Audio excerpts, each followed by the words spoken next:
So when I abruptly ended the last video, it was because the computer had some sort of malfunction and stopped filming, and I didn't know it until I had finished the whole lesson. So we're going to start, I believe, right about where we were in the first video.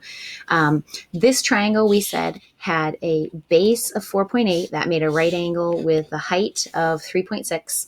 And so when we want to find the area of a triangle, we were going to do 1/2 times the base 4.8 times the height 3.6. Some mathematicians, instead of the 1/2 fraction, they'll actually put a 0.5. Right now, it doesn't matter a whole lot because I'm going to do half of 4.8, which is 2.4 times 3.6. And I can do that part in my head. If you want, you can do it out. But this part I do have to do off to the side, my computation, because I don't know 2.4 times 3.6 off the top of my head. And what you're going to notice is that my algebra stays nice and clean, has none of this work, and somewhere off to the side, line paper, graph paper, post-it note, whatever, we're going to use the multiplication of decimals skill that we had from our last unit. This is why things are so important in math, that we need to learn how to do one thing before we can move on to the next. In order to move on to this lesson in geometry, we need to be able to multiply decimals. 6 times 4 is 24. 6 times 2 is 12, plus the 2 is 14. I'm done with the 6, and I'm going to cross off that number that I carried. Now it's placeholder. 3 times 4 is 12. 3 times 2 is 6, plus the 1 is 7. And when I add them together, I get 864, but I need to move my decimal point in 2 places because of the numbers I was multiplying. And I would have 8.64, and its area, so it is going to be meters squared, 2-dimensional. Now, the perimeter, we said before, it's just side 1, side 2, and side 3, because we never know if the sides are going to be the same or not. 4.8 and 3.6 and 6. Some people will put 6.0 since we've got to line up decimal points in order to add. So we've got 4.8 and 3.6 with the decimal points lined up. 8 and 6 makes 14. Bring my decimal point down. 4, 5, 6, 7, 8. 8.4, and perimeter is 1-dimensional, so it's just meters. All right, so that was the end of the front. If we move on to the back, you'll notice that I do already have all of the formulas filled in on mine. If you're following along, you're going to want to notice which formulas we've chosen. First thing we do is write down the formula for, in this case, a triangle. So we've got 1/2 times base times height. I'm going to use my blue to highlight the base of 1.2. And I know that's the base because there's a little right angle square here. And then there's this dashed segment that goes up the middle. And if you ever see dashed segments inside a shape, those are usually height. So that means I'm going to use 0.8 as my height, 1.2 as my base. So area equals 1/2 times the base 1.2 times the height 0.8. Now, do you notice the decimal points and the multiplication dots get a little bit possibly confusing? You might also use just those parentheses instead of the multiplication dots. I can also say half of instead of multiplying by half. So half of 1.2 is 0.6 times the 0.8 that's still waiting for me. This is just a string of numbers getting multiplied. So 0.8 times 0.6. 6 times 8 is 48, and I would have to move my decimal point over 1, 2 places for 0.48. And since it's area, meters squared, 2-dimensional. Now, perimeter is just adding up the 3 sides, 1.2 and 1 and 1, making for a perimeter of 3.2 meters, 1-dimensional. How long is it to walk around that triangle?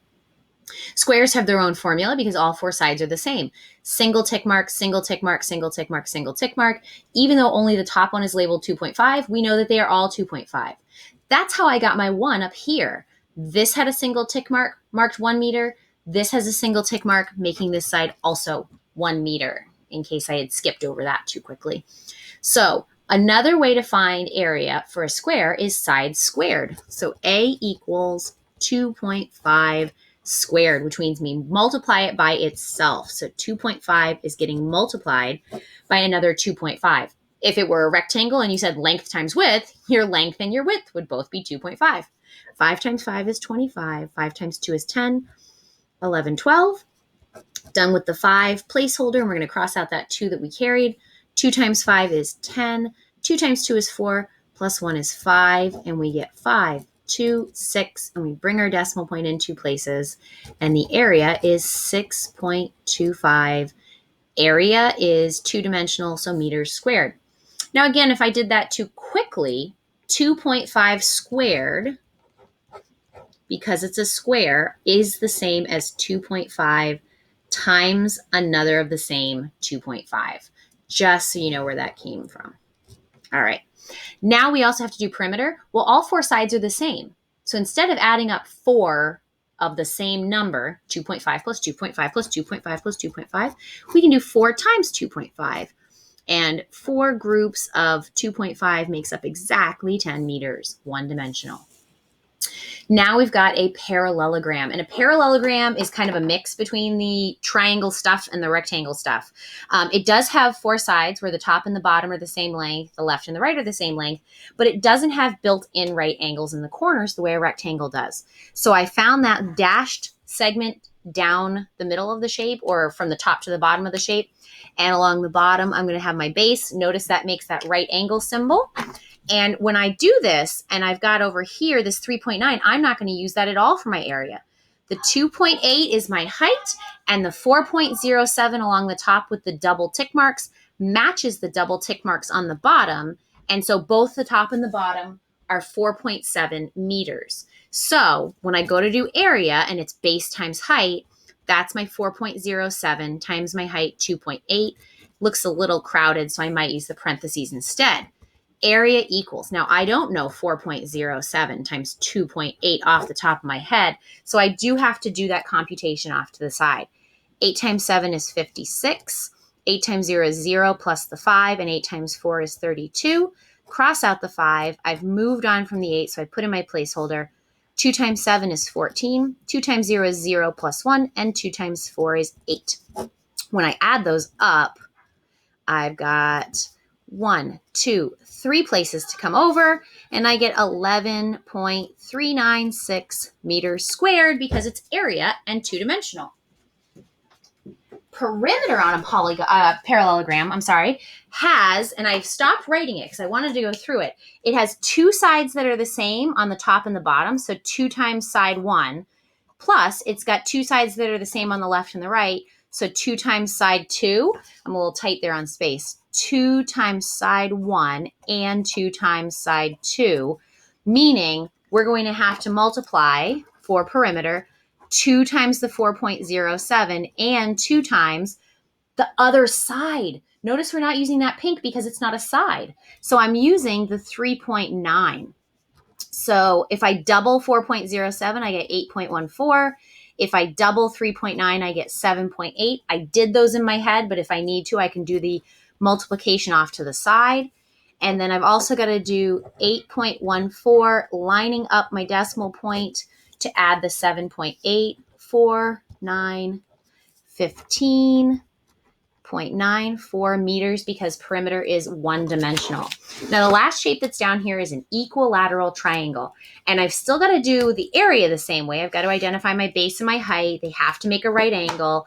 I'm using blue for my base. I'm using pink for my height. Height also identified by the dashed segment because there was no little square here in the corner. I had to use that other piece of information that the dashed segment is typically the height. Now I have a single tick mark on all 3 sides, meaning that all 3 sides are 6.04, and that's going to come into play for the perimeter. So area, instead of 1/2, just so you can see it, I might put 0.5 because all my other numbers are decimals. The base, 6.04, and the height, 5.2. I can still say what's half of 6.4, 3.02, times the 5.2. I could use parentheses as well. I might make that dot in the middle just a little darker. 3.02 times 5.2. I did not have to line up my decimal points. And I'm done with the 2. 5 times 2 is 10. And I am going to get 40751. And I have to move my decimal point in 1, 2, 3 places. 15.704, which seems like a really reasonable number. 3 times 5 would have been 15. A little higher than 3 and a little higher than 5 came out a little higher than 15. And that's meters squared. Perimeter, I can use this 3s because all 3 sides are the same on an equilateral triangle. So I might do 3 times 6.04, which is great because that's a little bit faster than adding up 3 numbers. And I would say 3 times 6 is 18, and 3 times the 0.4 would be 0.12 or 0.12 or 12 hundredths, and meters because perimeter is one-dimensional.